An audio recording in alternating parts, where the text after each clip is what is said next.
Omuhereza mbabazi mama w'omwana ogu nagira ngu empundu ezitwire nizumuteganisa ubwo zirikwenda kwiba abaana be.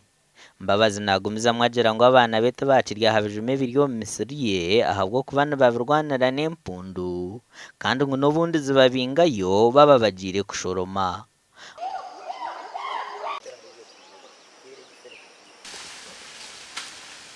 Tumazire mu obwire bwingi muno habw'ensonga nnyo omusajja wange akalima kokowa. Mu kokowa halimu ebifene, halimu vakedo, halimu emiyembe, halimu n'emicungwa n'ebintu kale bingi ebitukuba tutairemu. Halimu ebitooke, halimu ebyenju.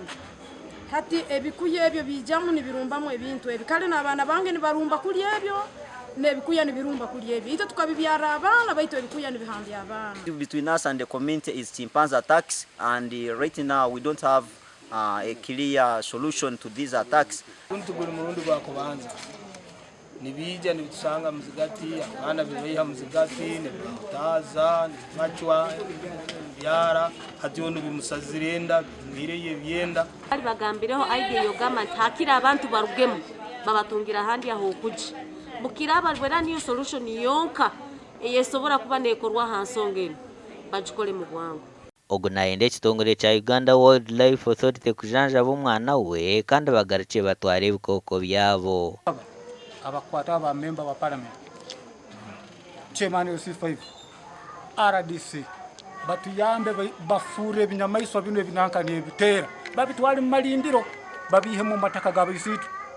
Urukiko rwabireho mu kwezi kwa 11 mu mwaka ogw'ibiro gw'2021 na RDC wabiraho bwire obwo rukahinguza okubwana minisita w'ebyenyamishwa bite kitarabireho.